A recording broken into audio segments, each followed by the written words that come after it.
outside. So I'll put a piece of aluminum in water. Here we go. Aluminum in water. Yo.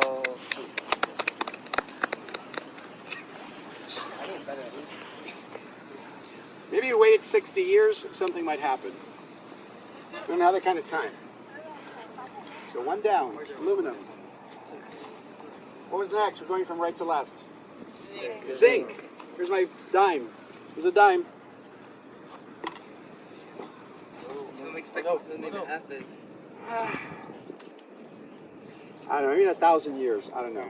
I've got things to do, like Pete's Coffee, so I can't wait that long. What's next?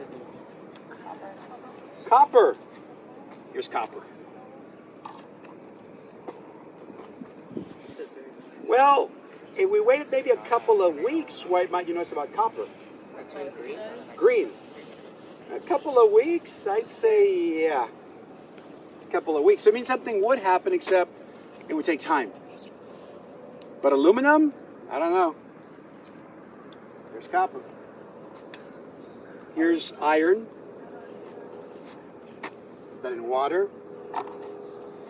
With iron, wet iron, I think if you waited like a week, you might start to see what? Rusting. Within a week. That's why if I have pots and pans at home made of iron, you got to wash them and dry them what? Immediately. Or they start rusting. So we're making our way now to the left, extreme left. So now we're at sodium, extreme left.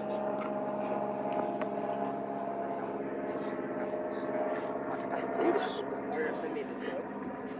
So here's a piece of sodium.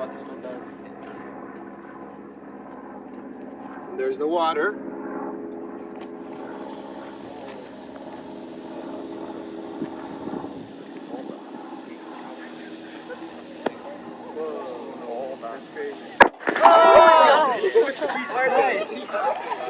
Arjun, you good for that? Did it really just fall down?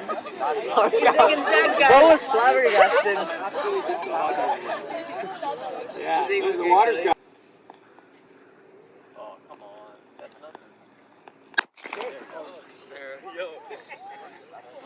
I thought it was nothing, man. Okay, so